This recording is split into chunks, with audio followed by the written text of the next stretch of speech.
Since this hotel opened in 1912, a total of 56 people have died in room 1408. No one can figure out what exactly happened in that room to prevent more tragedies. The hotel closed the room, but there happened to be a man who didn't believe these stories. He immediately came to the hotel, demanding to stay in that room. The manager invited him to the office, then stopped smiling. He solemnly requested the man not to stay in that room under any circumstances. The man insisted that he must stay there. The hotel manager had no choice but to agree. The manager even accompanied the man upstairs. The manager warned the man one last time not to go in. The man still didn't believe him, so now he was all alone. He started walking towards room 1408. Suddenly, he found himself back at the elevator. He suspected some force was pushing him away from the room. He put down his book and walked towards 1408. He finally arrived at 1408. He inserted the key, turned it, opened the door, and turned on the lights. Everything seemed normal in the room. The man snickered and closed the door, starting to inspect the room. Just then, the radio turned on by itself, startling him. The man turned his head and saw that his bed had been made. The man hesitated for a moment,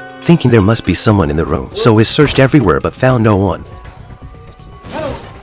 At this point, he noticed the toilet paper in the bathroom had been replaced with new rolls. The man was getting hotter and realized the air conditioning was broken, so he picked up the phone in the room and called the front desk, asking them to send a repairman. They agreed. Now the man was a bit flustered. He turned off the lights and used a UV light to scan the room. The entire room was covered in blood stains. When he turned the lights back on, he noticed a crooked painting on the wall. He had just straightened it when there was a knock at the door. It was the repairman. The man opened the door, but the repairman refused to come in. He said, "I'll tell you how to fix it." The man had no choice but to follow his instructions and repair the air conditioning himself. When he turned around, the repairman had disappeared. The man closed the door and suddenly realized he couldn't hear anything. He opened the window and leaned out, but couldn't hear a single sound. Just as he was going back in, the window suddenly slammed shut. He screamed in pain. With great difficulty, he pulled his hand back in. It had started bleeding. He went to the sink and ran water over it. Suddenly, the water turned scalding hot. The man was terrified. He ran out to call the front desk, saying he wanted to check out, but the person on the other end gave irrelevant answers, starting to introduce the hotel services. He cursed at them,